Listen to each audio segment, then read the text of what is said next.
우리나라의 투자자들은 현재 달러로 된 미국 주식과 미국 상장 ETF를 총 100조 원, 726억 달러 보유 중입니다. 앞으로 이 100조 원, 앞으로 금액은 점점 늘어날 것입니다. 그런데 그 중에 상위 10개 종목 합계액이 무려 53조 원에 달합니다. 전체 보유 금액의 100조 원에 53조 원이면 전체 보유 금액의 53%예요. 반 이상이 대형 10개 종목에 집중되어 있다는 뜻입니다. 그렇다면 올해 수익률 얼마나 될지 한번 보면 우리 한국인들이 집중 투자 미국 주식 수익률 종목에 따라서 천차만별이에요.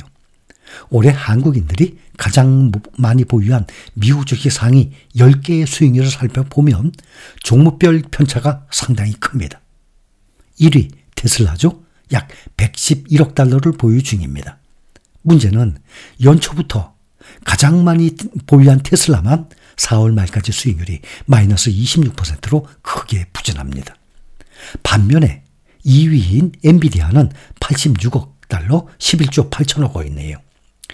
보유 중인데 4개월 동안 75%라는 경이적인 수익률을 기록했습니다. 테슬라는 15조 3천억을 보유하고 있고 엔비디아는 11조 8천억을 보유하고 있습니다. 그런데 주가는 완전히 반대죠. 테슬라는 4월 말까지 26% 마이너스고 엔비디아는 4개월 동안에 무려 75%라는 어마어마한 수익률을 보이고 있어요. 만약 1억 원으로 상위 10개 종목의 동일 비중인 10%씩 각각 1,000만 원씩 10종목에 투자를 했다면 올해 4개월간에 이 10종목의 평균 수익률은 10.8%가 나옵니다.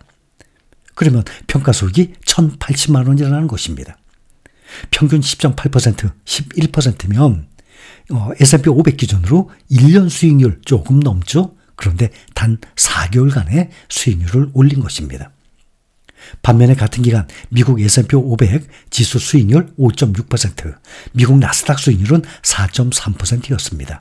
그러니 빅테크주들의 수익률이 더 높았다는 것이죠. 상위 10개 종목 수익률이 지수 수익률보다 훨씬 양호한 셈입니다. 국내 개인 투자자들이 투자를 하고 보유하고 있는 개별 종목들 보면 매그니피센트 7 7개 종목 중에서 메타만 10위권 밖에 있고 나머지 6개 종목들이 10위 안에 들어가 있어요. 나머지 4종목은 S&P 500의 SPY, 나스닥 100의 QQQ ETF죠. 그 다음에 2종목이 말씀을 드렸다시피 세배 레버리지 TQQQ, SOXL 이렇게 10개의 종목을 투자 중에 있는 것입니다. 어떤 종목을 선택하느냐에 따라서 수익률 간 차는 상당히 크게 나옵니다. 또 하나 중요한 것은 미국 주식에 투자한 우리나라 사람들이 주식 투자 수익률 외에 추가 수익으로 달러 강세죠. 달러 강세에 따른 환차익을 누렸다는 것입니다. 바로 이것이 메리트 장점 아니겠습니까? 2023년 말에 1,300원이었던 원달러 환율이 지금은 다시 조금 떨어졌지만 불과 4개월 만에 2024년 올해 4월 말에 1,380원까지 치솟았습니다. 그러니 4개월간 환차익만 6%가 넘는 거예요. 근데 그것을 4개월이 아니라 기간을 2년 이상으로 늘리게 되면 16% 이상의 환차익이 발생합니다. 그러니 주가 상승을 떠나서 2년 동안에 달러와 원화 환차익만 해도 16%. 그러면 반이면 1년에 8%씩 아닙니까? 이 S&P 500 기준의 평균 수익률이 그냥 환차익에서 나오는 것입니다. 그래서 역시 장기적으로 볼 때 달러가 정답이라는 것입니다. 원화 베이스의 한국 주식보다는 달러 베이스의 미국 주식이 진리라는 것입니다. 근데 이 원화 베이스의 한국 주식이라는 것은 국내 종목을 얘기하는 겁니다. 여러분들도 우리처럼 여러분들 보면 원화로 미국 주식에 투자를 하는 것은 원화 베이스가 아니라 달러 베이스의 미국 주식에 투자를 하는 것과 같은 것입니다. 알고들 계시죠? 그래서 원화로 미국 주식에 투자를 하는 것은 달러로 미국 주식에 투자를 하는 것과 같은 효과를 냅니다. 그래서 현재 우리가 투자하고 있는 미국 시장에 우리가 시장에 ETF로 투자하고 있죠. 다들 종목 말씀을 안 드려도 다들 잘 알고 계시고 본인이 실행 중입니다. 그런데 그것을 원화로 투자하고 계신 분들이 계시고 달러로 투자하고 계신 분들이 계세요. 다 똑같은 효과입니다. 그 증거를 본다면 딱 두 종목만 비교를 해봅시다. 미국의 나스닥 100 지수에 원화로 투자를 하는 타이거 미국 나스닥 100 올해 들어서 9.29% 상승 중이에요.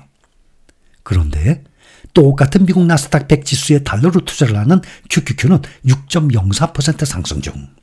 아니 똑같은 미국 나스닥 100 지수에 투자를 하면 똑같이 가야 되는데 불과 4개월간의 투자 수익률 차이가 나는 이유. 바로 환율입니다. 2023년 말 1,300원이었던 원달러 환율이 불과 4개월 만인 2024년 4월 말에 1,380원으로 치솟았기 때문입니다.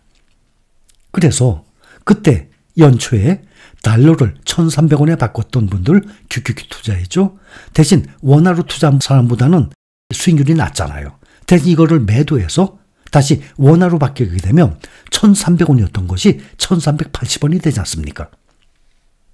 여기서 뭐 수수료라든지 이런 건 계산이 되겠지만 지금 단적으로 지금 이 현재 환율로 계산하는 것입니다.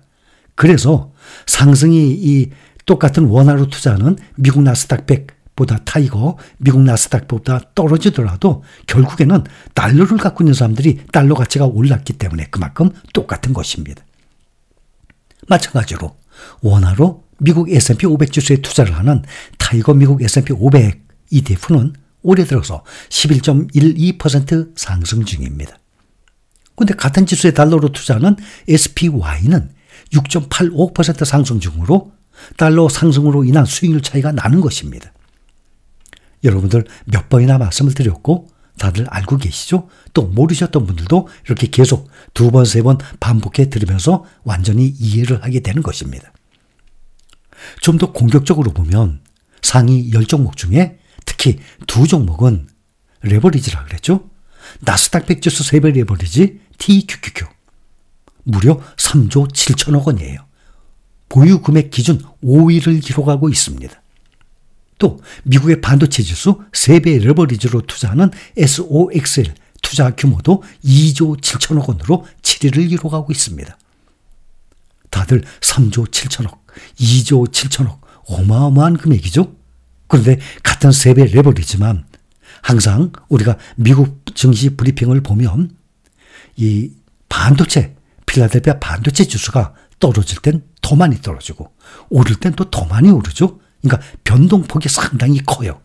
그래서 같은 3배 레버리지만 이 변동성은 TQQQ보다 SOXL이 변동성이 더 큽니다. 그러니 이거를 투자를 해서 보유를 하는 동안에 이 심적 부담이 TQQQ보다 SOXL이 당연히 더 크게 되는 것이죠.